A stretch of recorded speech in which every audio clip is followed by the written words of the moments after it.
Bali, schoolmate po kami. Ahead po ako ng 1 year sa kanya. Tapos yun, doon po kami nagkakilala. Magkaano kami sa HRM, press kami ng course. Tapos mas ahead lang sila ng 1 year sa amin. Kuya-kuya, mga ganon. Kasi nakakasama sila sa mga duty, ganon. Nagandaan ako sa kanya kasi nung college kami, medyo payat kasi siya compare ngayon.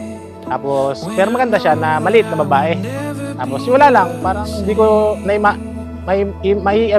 imagine na maikakasal kami. Kumbaga, kami ang magkakatulo yan.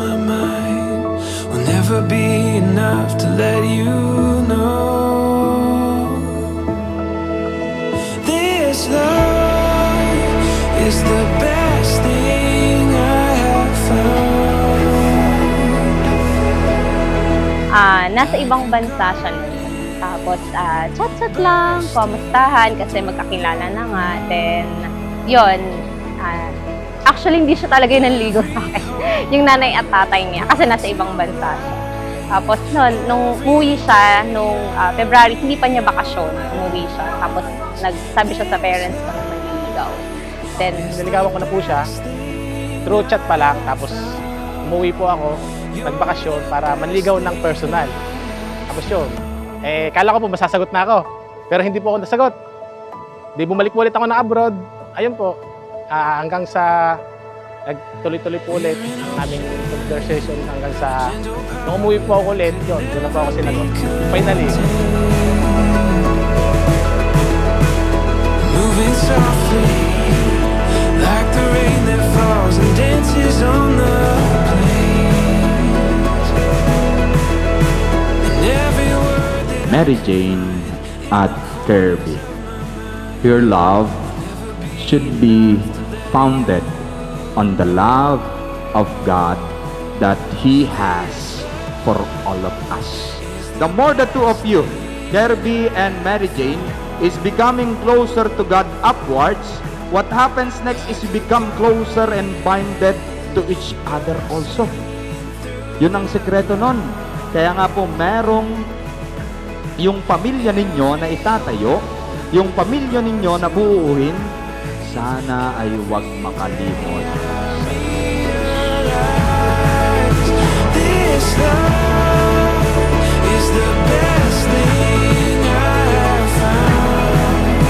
You're the best thing I have found.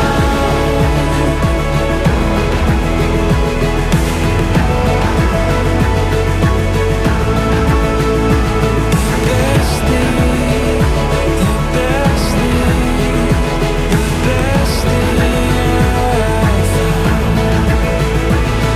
Best thing, you're the best thing, you're the best thing Si Mary Jane ay ang pinaka gusto ko sa kanya bago ko pa siya talagang minahal ay naging mapagmahal siya sa magulang, sa pamilya niya, lalo sa magulang.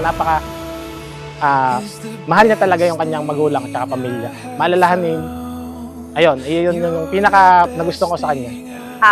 si Kirby Veneracion, yan, mabait siya.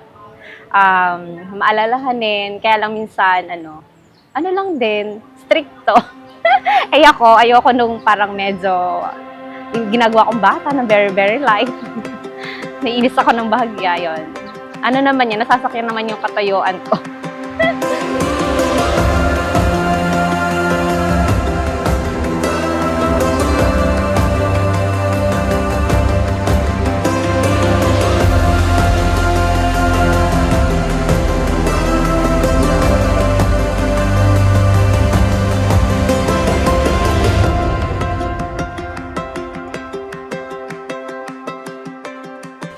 isa rin po sa mahalagang sangkap ng matagumpay na pagsasama ng mag-asawahan dahil sila ay nagsusumikap na maging tapat.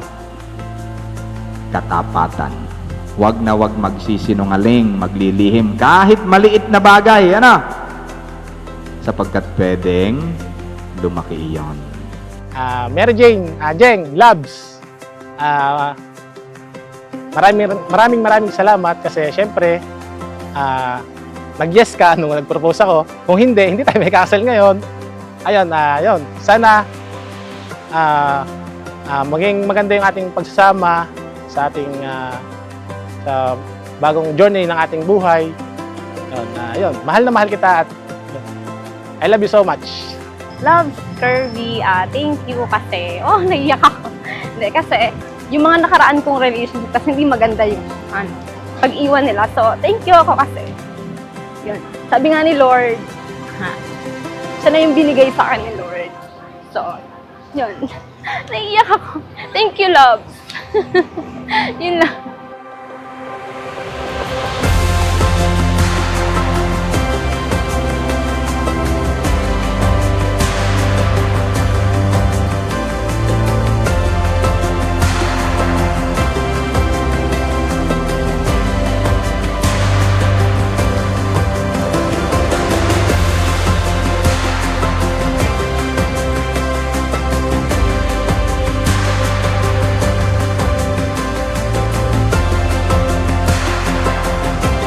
Kirby and Mary Jane, do not forget God in your relationship, in any kind of relationship. Do not forget God in the family that you are going to build. Wag na wag makakalimot sa Diyos. Wag na wag makakalimot ang inyong pamilya sa Diyos na pinagmumulahan ng lahat ng mabubuti at magagandang biyaya. Pinapangako ko sa iyo na mamahalin kita ng buong buo, kasama natin magiging anak, at yon, ikaw lang talaga ang aking mamahalin hanggang nabubuhay, at kahit hindi nabubuhay, ikaw lang talaga. At yon, mahal na mahal kita. I love you so much. Loves, akin ka na. Sa'yo na ako, yun. So, sana, sabi nga nila, time is gold and I want to spend it with you. Yun lang.